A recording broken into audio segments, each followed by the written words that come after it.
I ended up getting married to my secondary school mathematics teacher. This is a story time on how I met my husband and how I ended up getting married to him.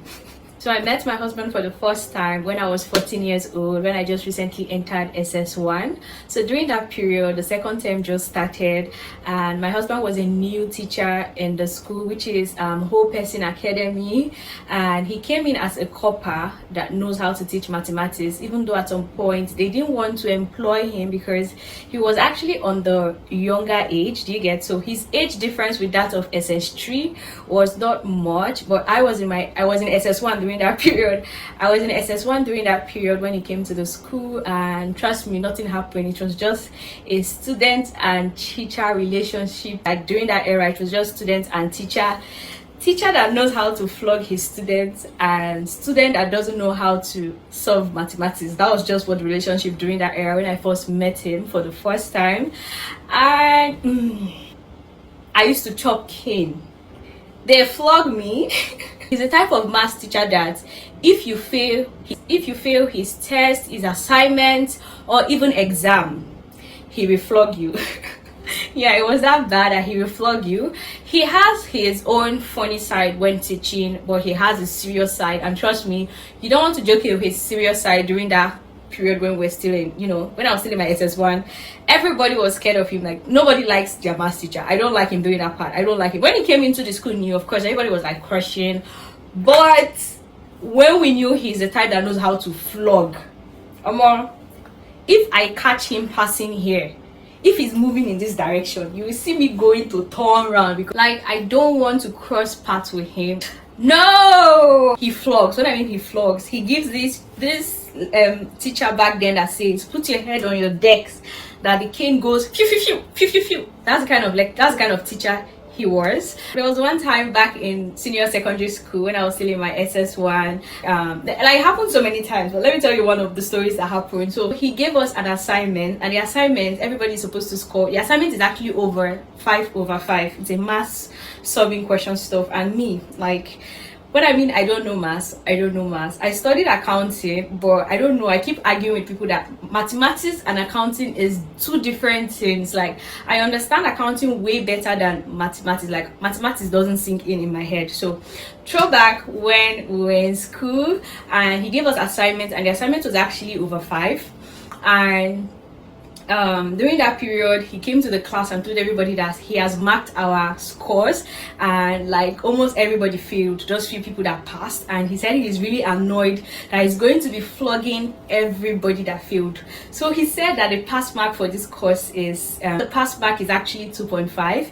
Anybody that got from 2 downwards, like, that is just know that you're going to be flogged. And me, there was no way I know I was going to survive it. I know I was going to fall, whether it's 0, 1, or 2. I shall just know I was going to be part of it. So all of us that know ourselves that we are not good at maths, we gathered ourselves during break period. We bought egg roll, what more? We marched to his office.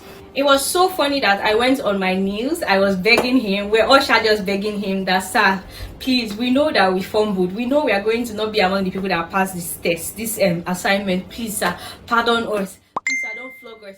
Please, sir, do another retest. We're just begging him with so many words. We now dropped the egg roll in his table, which he accepted and told us to go, because my husband is this funny type of person. At that moment, he will still do what he wants to do. So we don't know that our begging was actually in vain, only for us to go back to class.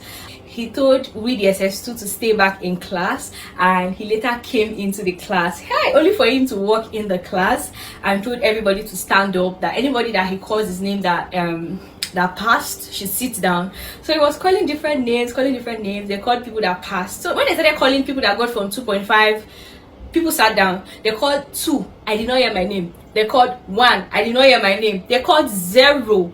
That was where my name fell. I was among the people that scored 0.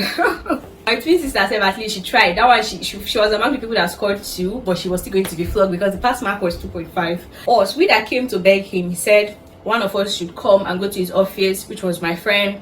He sent her to go to the office, that down the drawer there's something there that she should bring it. Only for her to go there, she actually saw cane. Like, he always comes to class with cane, like he comes to school with lots of cane. So when there we saw the cane, only for she to come back to class and say, "Sir, there's nothing there. What exactly do you want me to bring?" She was like, he now asked her, "What did you see there?" She said she saw cane. It was like, "That's what I sent you to bring. Go and bring it." My heart was doing boom, boom, boom, boom. Anyhow, I was sharp flogged. And I'm this type of person that when they are flogging me, this is how I put my hand. Whenever they flog me in school, I don't cry out. But you see that moment after they are done flogging me and I go back to my seat, just know that it is over. Once I put my head down like this, just know it is over for me. Like, just bring buckets because I'm about to cry out. Like, there are other teachers obviously that flogs too, but you see everybody's just scared of their maths teacher, and I was part of the people that was actually scared of my maths teacher. Yeah, so ss3 somehow I graduated, I passed the maths and I left the school. When I finally entered my uni, I heard he left the school, and me, I moved on with my life. When I was 22 years old, yeah, I was in uni in my 3rd year, only for me to get a message from him with a picture.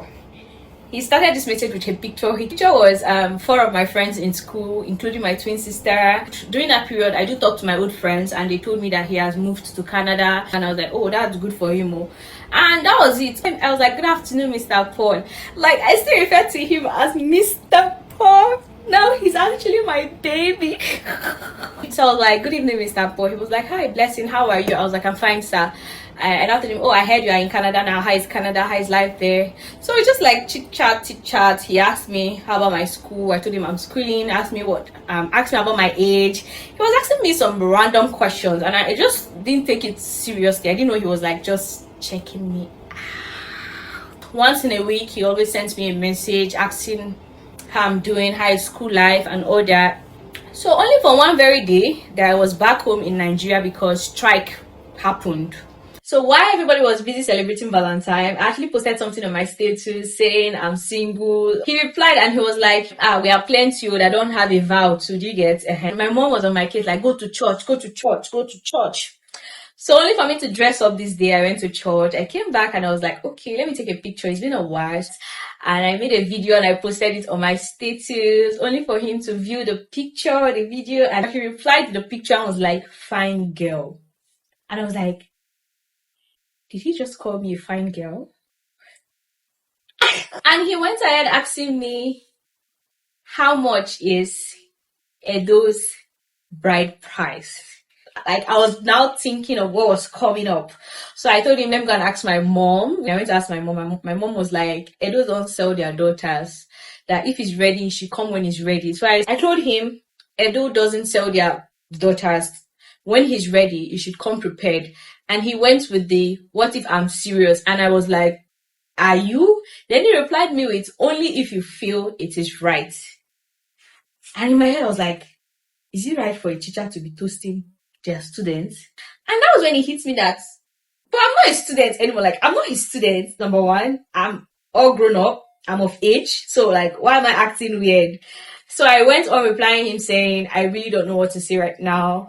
I feel speechless. Like, I don't know what to say. It was funny. Different thoughts were just coming through my head. Then he replied me with, it's all right that we are going to revisit this conversation another time. Till then, live a responsible life. And I was like, if like I don't push out, come out. What's happening? I felt somehow. So I went to ask my mom. I told my mom that my mathematics teacher was asking me out because I don't know about you, but I'm really close to my mom. We talk a lot. Yeah, we talk a lot. But right now, my mom feel I don't talk to her anymore because right now my husband is actually my best friend. So I do tell him everything now, and my mom once in a while. I don't know, my mom was thinking it was one old man that was asking me out. That's what she thought. Because, you know, when they say your teacher, everybody assumes your teacher is supposed to be an old person. Then you are the younger person. So she called my elder brother, like, come on, your sister said her teacher is asking her out. So when my brother came, I explained to my brother and I told him, when I mean my math teacher, I mean my senior secondary school math teacher. I had to go to his page to bring out his picture. And my brother finally saw his picture. My mom saw the picture. I was like, oh, I remember this boy. Mom was like, because back when I was still in school, she do come for meeting, PTA parents meeting and all that. So she got to see my mathematics teacher. So mom was like, oh, I've seen this boy. I know him. I remember his face. He's the one asking you out. I was like, yes, ma. So my elder brother was like, how old is he? That was when the thing hit me that I don't even know how old he is. Brother finally told me I should just, like, if I'm okay with it, I should go with it. I'm all grown. I'm old enough to, like, choose who I want to be with. Did you get? I should be following him small. That's what my mom said. Mom said, do friendship, just do only friendship. Like, how can I do friendship? It's boyfriend and girlfriend that they used to do now, right? So the next day, only for me to wake up and I saw a message and he was like, concerning the conversation we had yesterday, I really like you. Like, he said he has been asking around about me, and everybody he has asked about me, they all said nice things about me. So if you guys are seeing this video, thank you for saying something nice to my current husband. So I asked him how old he was, and he went with he's 29 years old. And I was like, if you're 29 years old, does that mean that when you were teaching us in senior secondary school, you were like 20, 21, 22 years old? And he replied me with yes, that he was actually 21 years old when principal didn't want to employ him because of his age and that of SS3 and SS2, because the age difference was not really that much. So they were trying to avoid teacher and student relationship. Do you get? So you were 21 years old when you came to our school to teach us. Hey, you're a small boy, yo. So he now noticed I was engaging in the conversation more, and he went on. I ended up getting married to my